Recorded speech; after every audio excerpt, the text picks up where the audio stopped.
Kejadian 16:17.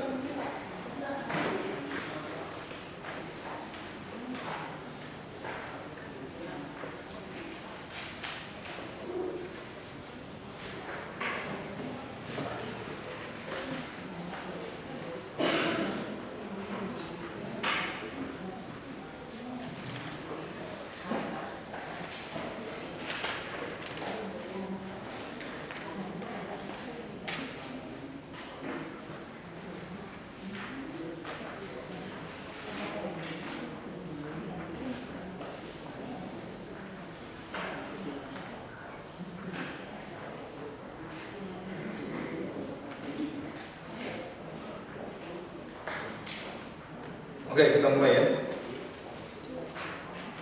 Kita lihat halaman 10 nomor 9. Kristus di dalam Perjanjian Lama, yang kita sudah bahas beberapa poin. Ini sebenarnya dari mulai kita perjanjian itu, perkataan Tuhan yang menjadikan segala sesuatu itu adalah perkataan Yahweh. Yahweh itu adalah Yesus sendiri sebenarnya.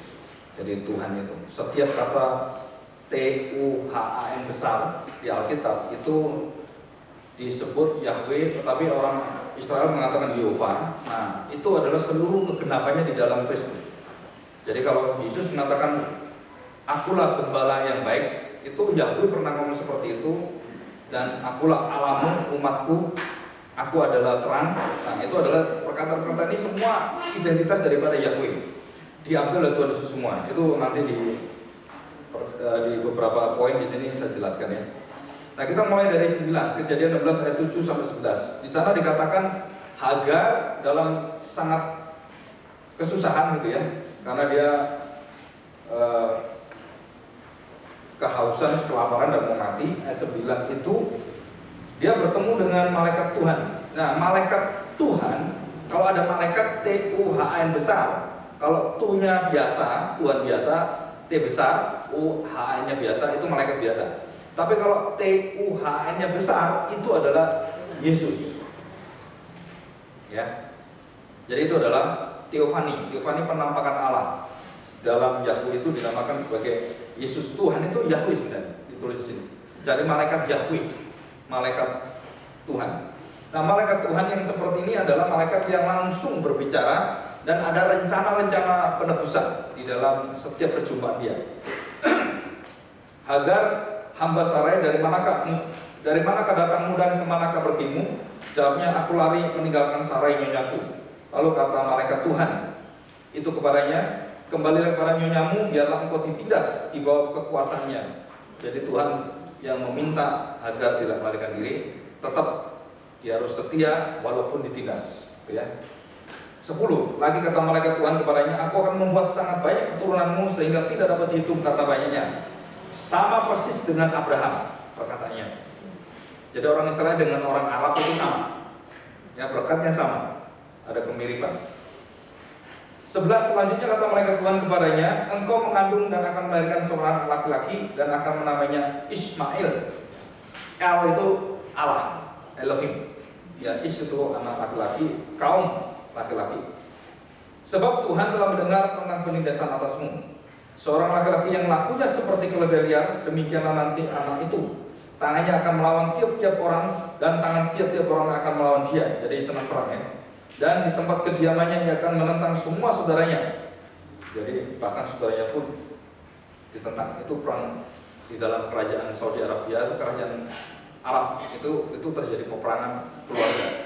Jadi bukan perang dengan yang lain, tapi mereka perang sendiri dalamnya, seperti ayat yang dikatakan. Kemudian Hagar menamakan Tuhan yang telah berfirman kepadanya itu dengan sebutan engkaulah siapa? Nah, El Roy. Bukankah di sini kulihat dia yang telah melihat aku?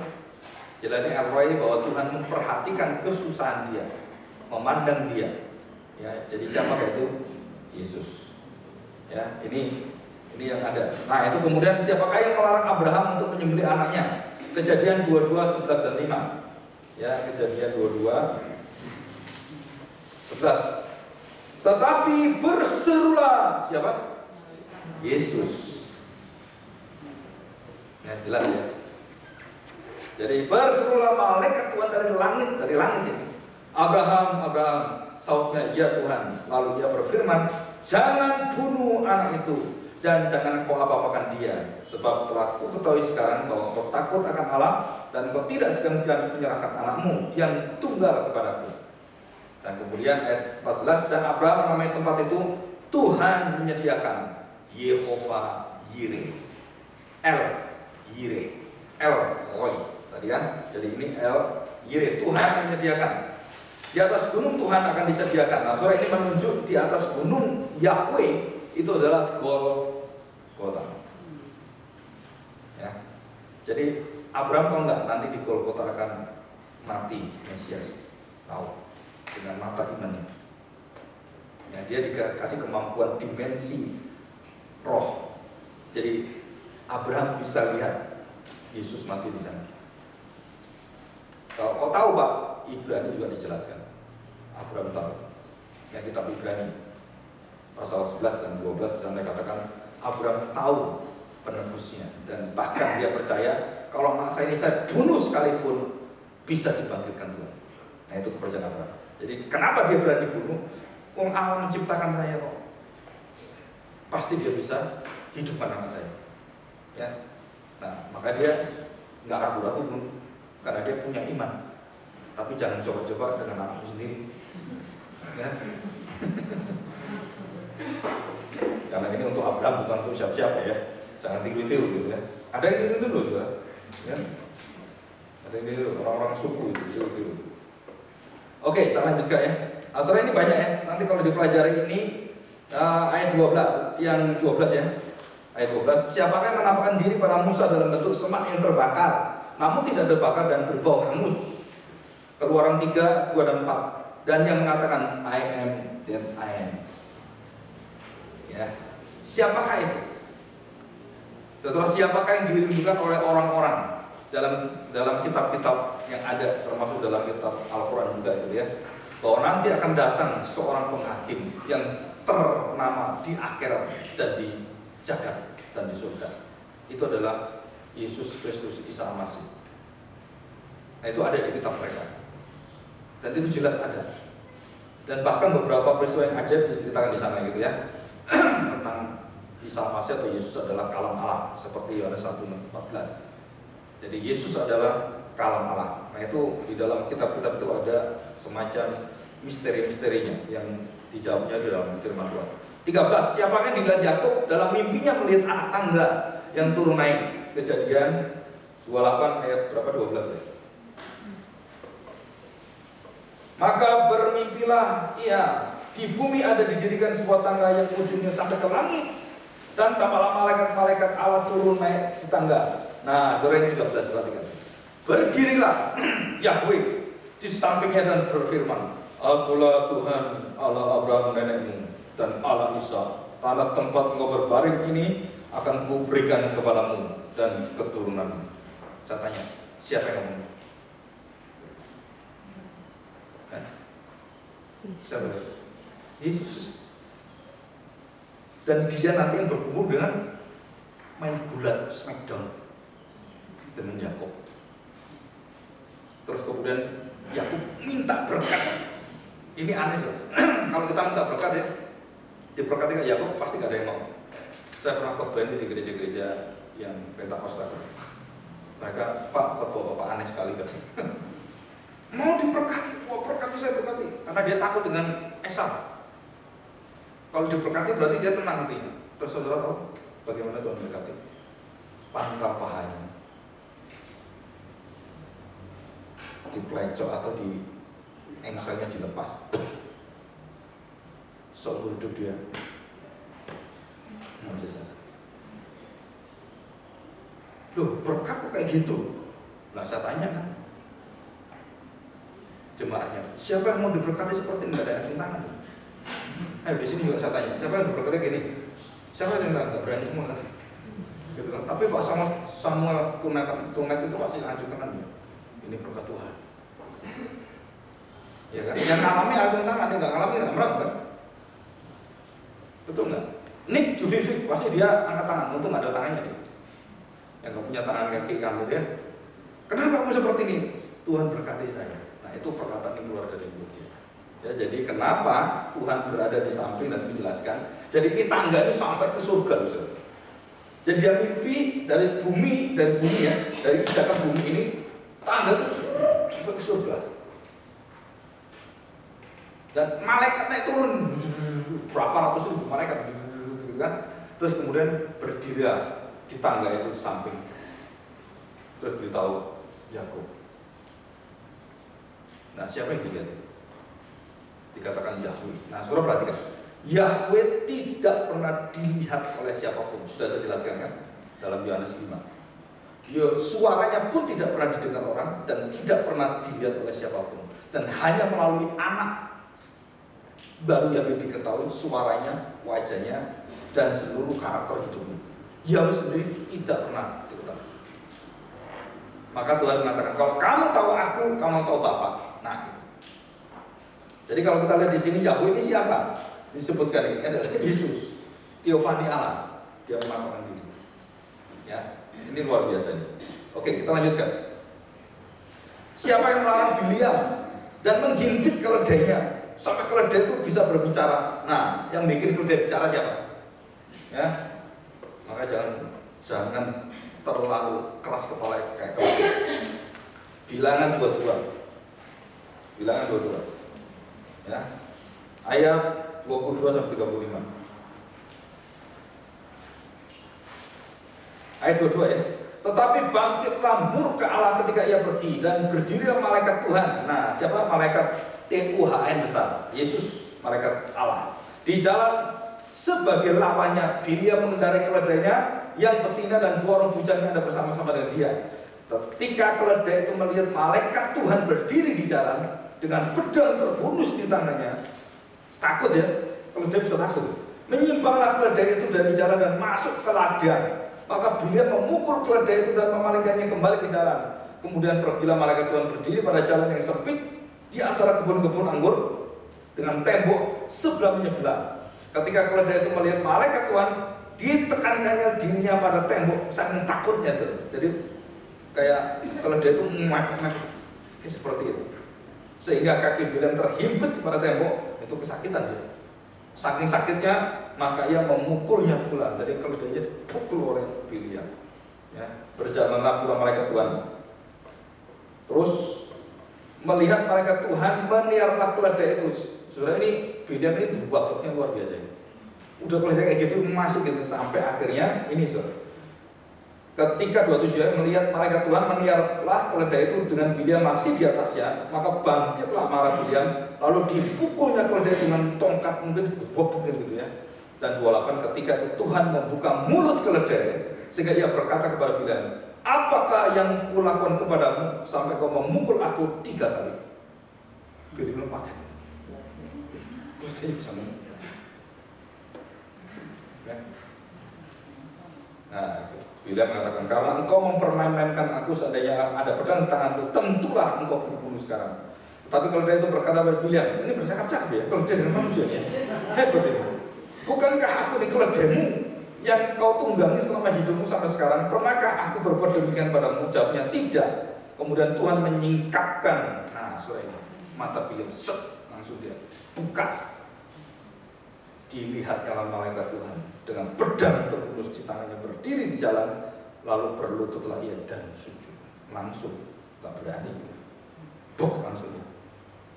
Jadi siapa itu? Seumpama Yesus hari ini di sini, saya percaya saudara nggak ada yang berani duduk di situ. Semua tersungkur, termasuk saya. Yesus, waduh. Tapi karena gableknya kita nggak lihat. Mukuli orang yang bener mah, keledainya dipukuli, anjingnya dipukuli gitu kan. Begitu kita disingkapkan, nah ini cara Tuhan gitu, cek singkap, wah dia tahu, dia langsung bersujud. Ya, nah kita berdoa supaya kita terus disingkapkan terus ya. 15, siapakah yang mampu membuat seluruh bangsa Israel menangis dengan keras di Bokim? Nah, saudara bisa dapat dari referensi yang saya kumpulkan buku-buku yang lebih dari 40 buku itu ya. Jadi saya cari satu-satu, saya lagi kumpulkan semua. Ini ada kira-kira hampir 200 misalnya ya. Banyak sekali, mungkin bisa lebih, bisa 1000 kalau dari kejadian.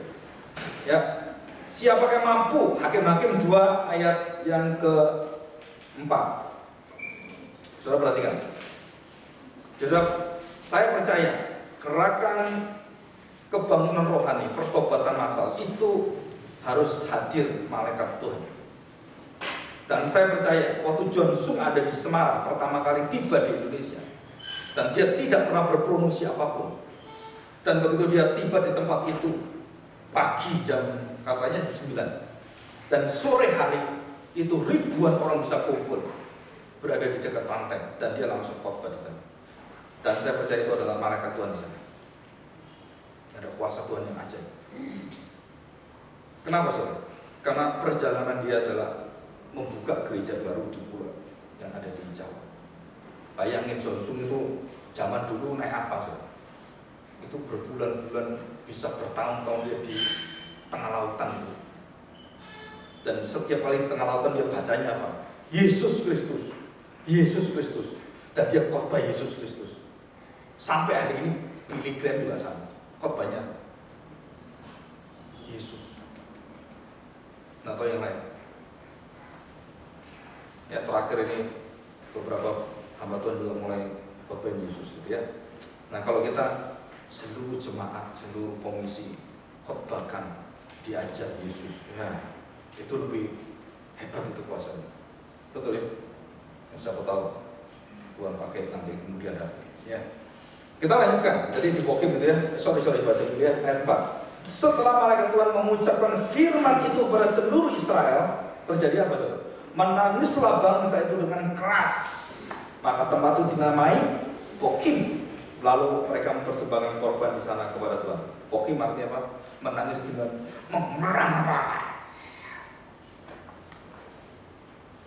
Saya nangis pertama kali penyesalan itu kelas 1 masuk 2 SMP. Waktu terakhir ujian. Tidak tahu kenapa bisa nangis, maju ke depan saya nangis sendiri. Sampai hari ini saya pikir, kenapa ya bisa nangis? Nggak masuk akal. Ada seorang tanya pada saya, nggak bisa ditahan Pak, nggak bisa ditahan. Jadi kalau dia sudah bertobat itu, nangis bukan nangis sedih, nangis sukacita. Bertemu dengan Tuhan. Jadi nangis diri kita ini yang hina, terus ketemu Tuhan itu sukacita. Jadi nggak bisa ditahan gitu. Nah itu namanya pertobatan, ya, pertobatan dari kuasa Roh Kudus. Oke, siapakah yang menampakkan diri kepada Gideon di bawah pohon terbantin? Nah, saudara baca sendiri ya. Dan itu banyak sekali di sana. Nah, sekarang kita masuk ke ayat 11 yang huruf tebal. Saudara, siapakah jawabannya adalah dialah Kristus Yesus.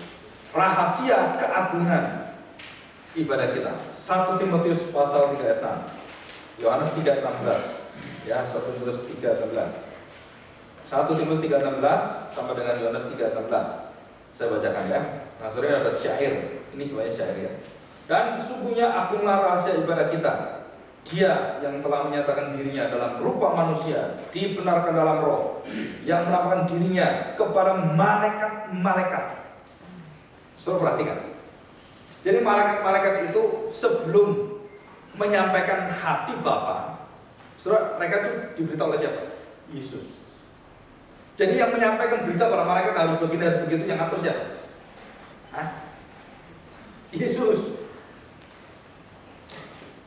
Kan Yesus kepala segala sesuatu, sumber dari sesuatu, alfa dan omega, arketelos, protos, eskatos. Betul ya? Nah itu berarti Yesus itu berperan segala-galanya di dalam seluruh kontrol dia semua. Ini yang penemuan terbaru dari buku-buku yang saya baca. Jadi ini lebih jelas, lebih berani, dan lebih mengungkapkan Kristus. Selama hampir 500 tahun sejak zamannya reformasi. Berhenti setelah Luther, dan kemudian setelah John Calvin, buku Institutio. Nah itu berhenti. Dan ada satu buku yang saya lagi selidiki, Francis Turretin, ya, buku sistematik pertama di dunia abad 18. Ditemukan dalam kamarnya dia dan kemudian dibukukan, ada 4 jilid, dan saya sudah pesan, udah dapat semua. Yang 4 jilid terakhir saya nggak dapat, dan kemudian saya pesan dapat. Nah sore itu kira-kira hampir 10.000 lebih, 15.000 halaman. Saya nggak tahu bagaimana seorang yang dulu kuno nulis di kertas yang kayak daun lontar itu tiap hari nulis, dan isinya itu akademis yang nggak masuk akal. Waktu saya baca, bisa berarti perpustakaan di mana? Berarti orang ini jenius sekali. Francis Turretin ini sangat jenius, lebih daripada Berkhof, semua kalah. Termasuk kemungkinan besar Calvin pun kalah. Karena dia kalibernya tuh, saya baca tuh nggak masuk akal. Nggak mungkin orang abad 18 sudah tulis seperti itu. Dia referensinya tahu semua, ini kemana, semua tahu. Hanya tulisan tangan, dia bisa ingat semua. Itu orang jenius sekali.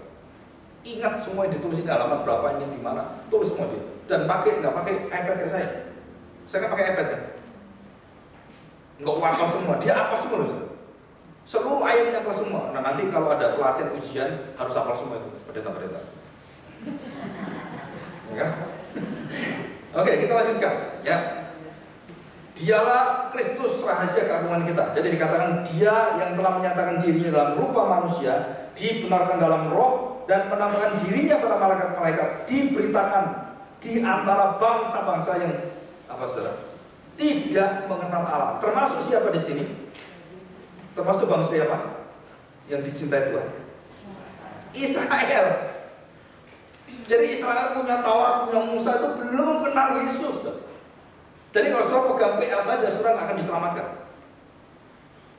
Kalau itu tidak digenapi dalam Yesus. Maka saya katakan Mazmur 23, Mazmur 22 saudara baca, dan tidak sampai masuk tembus pada Kristus, saudara tidak ada keselamatan yang kita baca. Tidak menyelamatkan. Nah ini rahasianya. Ya. Oke, kita lanjutkan. Diberitakan di antara bangsa-bangsa yang tidak mengenal Allah, yang dipercaya di dalam dunia, diangkat dalam kemuliaan. Nah ini adalah himne. Pertama kali mereka memuji, memuliakan hadirat Tuhan Yesus Kristus. Dan ini himne, nyanyian atau bagaimana nyanyian dulu para rasul gitu ya. Yang kedua, fondasi gereja diingatkan oleh Paulus pasal 3 ayat 1. Dan aku saudara-saudara dikatakan di situ ya. 1 Korintus pasal 3 ayat 11. Karena tidak seorang pun yang dapat meletakkan dasar lain daripada dasar yang telah diletakkan, yaitu siapa? Nah, saudara, saya ingin tanya, kalau kita mau ngajar sekolah minggu, saudara letakkan dasar apa? Nah, mengenal Yesus Kristus. Yang diajar tentang tentang apapun, tujuannya kemana? Ya seperti Yesus 40 hari ceritakan, itu cerita saya tuh. Abraham itu yang waktu sembelih anaknya itu aku di sana tuh. Aku beritahu dia jangan, aku gantikan nanti. Nah itu semua diceritakan 40 hari itu cerita itu semua tuh. Mengajarkan seluruh kegenapan perjanjian lama. Dan kemudian bagaimana nanti Yesus datang 2 kali. Menurut cerita semua, diberitahu semua. Nah ini luar biasa. Dari iman mereka tuh, kuatnya kayak apa ya? Kebakarnya, saya kadang-kadang mikir, kalau mereka dapatkan pengetahuan itu gimana itu langsung dari Yesus sendiri. Imannya gimana gitu kan? Beraninya gimana gitu. Maka mereka berani mati. Ya. Fondasi dasar gereja. Yang ketiga, Yesus adalah imam besar yang menyelamatkan, yang membenarkan, menebus dosa manusia yang dianugerahi kasihnya. Itu dalam Ibrani semua dibaca ya. 4, dialah yang harus diberitakan. Kita bagikan sebagai benih-benih firman Tuhan. Nah, saudara, waktu saya mengajar ini gimana saya baca? Ada orang tanya, Pak, kok nggak pernah tahu ya gini-gini? Oke, kita coba Yohanes 12.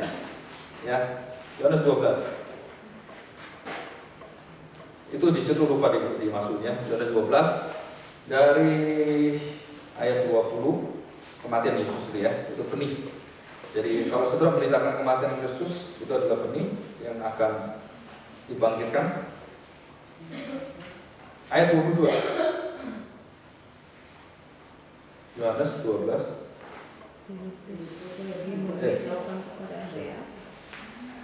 Yohanes 12 20 berapa? 24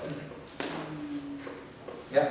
Aku berkata kepadamu, sesungguhnya jikalau biji gandum tidak jatuh ke dalam tanah dan mati, ia tetap satu biji saja.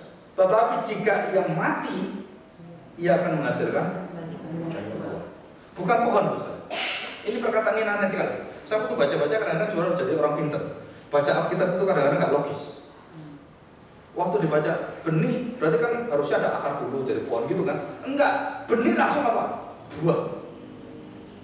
Apa hubungan benih dengan buah? Buah pasti berbenih, betul kan? Coba selalu lihat buah ada benihnya kan? Karena bisinya kan? Itu kan benih. Jadi kalau orang Kristen berbuah artinya apa? Dia pasti ada benih untuk ditabur. Jadi berbuah dalam kerajaan Allah adalah saudara menabur benih firman Kristus. Enggak habis-habis. Ketemu siapapun, saudara, saksikan perkataan-perkataan Yesus, hidup Tuhan Yesus. Saudara sedang menanam benih itu, nanti suatu hari dia akan dibangkitkan dan dimunculkan, dihidupkan benih itu. Jadi kalau benih itu tidak mati dalam diri kita dan kita mati bersama Kristus, nah benih itu tidak punya kuasa untuk dibagikan. Nah ini kuasa ini, saudara. Jadi kalau orang memberitakan firman Tuhan, saudara harus tahu, Tuhan Yesus ingatkan murid-murid waktu mereka bisa mengalahkan kerajaan kegelapan, kuasa iblis, semua dikalahkan. Wah, setan sudah kalah dengan kami. Mereka bersuka cita, mereka balik. Terus Tuhan Yesus mengingatkan satu kalimat.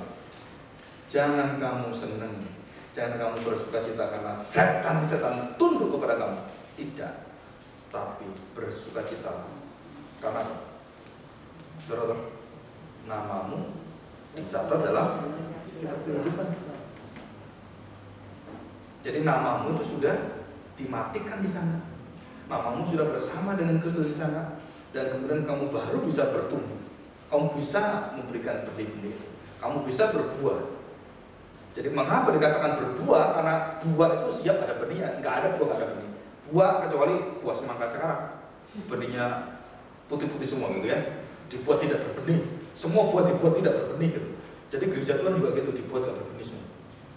Supaya gede, bagus, indah, disuntik gitu kan, supaya luar biasa, tapi nggak ada benihnya, nggak ada buahnya. Kasihan juga gitu ya. Nah, itu yang terjadi. Oke, selanjutnya, ini sudah saya jelaskan.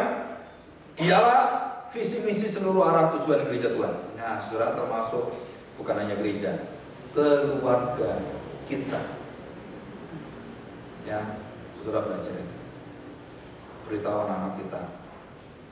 Beritahu, papamu seperti ini bukan karena papamu pingin seperti ini, seperti orang dunia, tidak, karena papamu menjalankan visi dari Tuhan. Jadi bukan hanya jadi hamba Tuhan, saudara. Kita pun di mana menjadi ibu juga ibu di dalam Kristus, menjadi papa dalam Kristus, suami dalam Kristus, istri dalam Kristus. Jadi artinya bahwa kita berdiam bersama dengan Tuhan, seluruh hidup kita diproses oleh Tuhan dan menghidupi Tuhan. Ya, ini visi misi.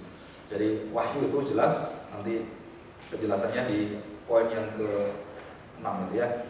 Nah, sekarang kita lihat poin yang paling bawah. Berita terpenting yang tidak boleh dilewatkan dari awal akhir tujuan berita seluruh isi Alkitab, baik yang dipaparkan PA atau PB, yaitu Yesus Kristus sebagai pusat seluruh kegenapan dan kepenuhan, pleroma dan telos. Nah, saudara perhatikan, saya baru pelajari ini ya, berapa minggu ini. Bedanya pleroma. Pleroma adalah sesuatu yang digenapi secara baik itu historis, secara seluruh yang ada kejadian-kejadian, bahkan secara fisikal, semua pleroma.